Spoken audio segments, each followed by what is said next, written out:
2027-ci ildən etibarən müəllimlərin sertifikasiya imtahanları yeni məzmunda təşkil olunacaq.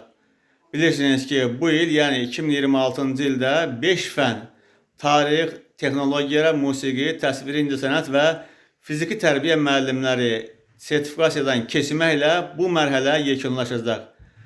Növbəti ildən isə, 2027-ci ildən isə sertifikasiya imtahanları yeni məzmunda, məzmun dəyişikliyi ilə tətbiq olunacaq. Odur ki, 2022-ci ildə sertifikasiya imtahanı vermiş, ümumiyyətlə indiyənə kimi sertifikasiya imtahanından keçməmiş, bilirsiniz ki, bəzi müəllimlər ki, 3 il dərs deyəndən sonra sertifikasiya imtahanına cəlb olunur. Yəni, həmin müəllimlər də daxil olmaqla növbəti ildə əgər onların vaxtı çatacaqsa, həmin müəllimlər və eyni zamanda da 2022-ci ildə sertifikasiya imtahanı vermiş müəllimlər növbəti dəfə sertifikatlaşdırma imtahanına cəlb olunacaq. Amma bu dəfə dediyim kimi yeni məzmunda test tapşırıqları onların qarşısına çıxacaq.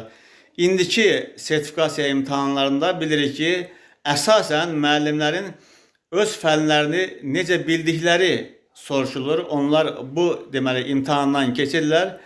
Müəllimlər tədris etdiyi fənni necə bilir. Amma növbəti ildən etibarən isə müəllimlər tədris etdiyi fənni şagirdlərə necə çatdırır? Bax, bu məsələ önəmə çəkiləcək. Yəni, müəllimin metodiki bilikləri yoxlanılacaq. Təkcə müəllim öz fənnini necə bildiyi deyil, həm də bildiyi fənni şagirdlərə necə çatdırır məsələsi gündəmə gətiriləcək. Hələlik ilkin ipucu budur.